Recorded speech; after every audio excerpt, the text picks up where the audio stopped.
بسم اللہ الرحمن الرحیم۔ السلام علیکم۔ بنی اسرائیل کے ایک عابد کی کہانی۔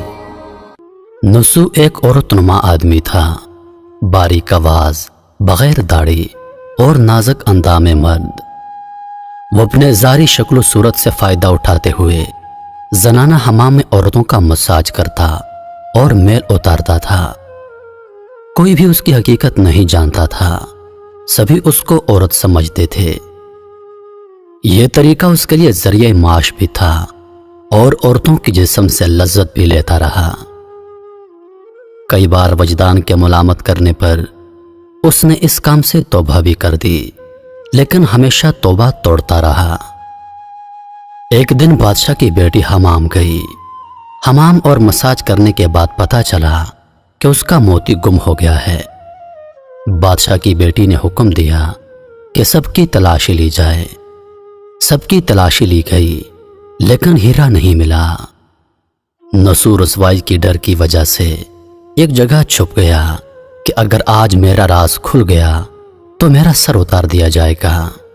جب اس نے دیکھا کہ شہزادی کی کنیزیں اسے ڈھونڈ رہی ہیں، اس نے سچے دل سے خدا کو پکارا اور خدا کی درگاہ میں سچے دل سے توبہ کی اور وعدہ کیا کہ آئندہ کبھی بھی یہ کام نہیں کرے گا۔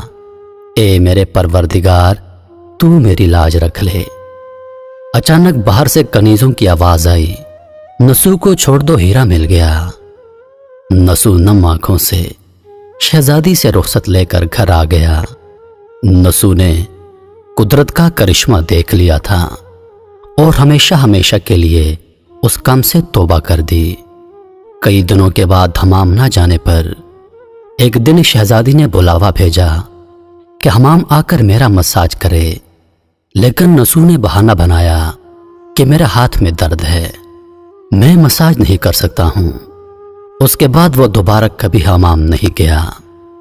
نسو نے دیکھا کہ اس شہر میں رہنا اس کے لیے مناسب نہیں۔ سبھی عورتیں اس کو چاہتی ہیں اور اس کے ہاتھ سے مساج لینا پسند کرتی ہیں۔ جتنا بھی غلط طریقے سے کمایا ہوا مال تھا وہ سب غریبوں میں تقسیم کر دیا اور شہر سے نکل کر کئی میل دور ایک پہاڑی پر ڈیرا ڈال کر عبادت خدا میں مشغول ہو گیا۔ ایک دن اس کی نظر ایک بھینس پر پڑی جو اس کے قریب چر رہی تھی۔ اس نے سوچا یہ کسی چرواہے سے بھاگ کر آ گئی ہوگی، تب تک میں اس کی دیکھ بھال کرتا ہوں جب تک کہ اس کا مالک نہ آ جائے۔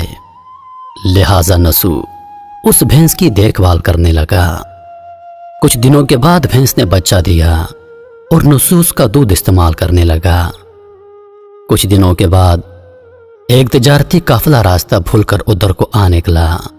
سارے قافلے والے پیاس کی شدت سے نڈھال تھے۔ انہوں نے نسو سے پانی مانگا۔ نسو نے ان کو دودھ پلایا اور سب کو پانی پلا کر سیراب کر دیا۔ قافلے والوں نے نسو سے شہر جانے کا راستہ پوچھا۔ نسو نے ان کو آسان اور نزدیکی راستہ دکھایا۔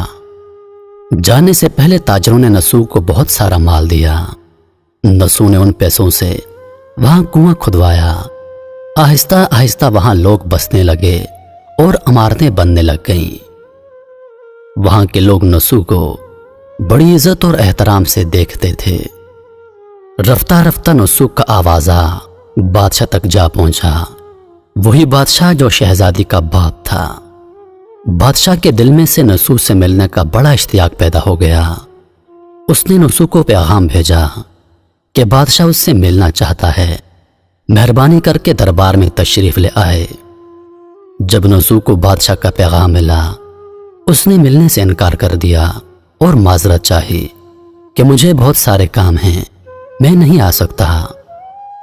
بادشاہ کو بہت تعجب ہوا۔ انہوں نے کہا اگر نسو نہیں آ سکتا تو ہم خود اس کے پاس جائیں گے۔ جب بادشاہ نسو کے علاقے میں داخل ہوا، خدا کی طرف سے ملک الموت کو حکم ہوا کہ بادشاہ کی روح قبض کر لے۔ اس زمانے کے رسم و رواج کے مطابق اور بادشاہ کو نسو سے ملنے کی وجہ سے لوگوں نے نسو کو تخت پر بٹھا لیا۔ نسو نے اپنے ملک میں عدل اور انصاف کا نظام قائم کیا اور شہزادی سے شادی کر لی۔ ایک دن نسو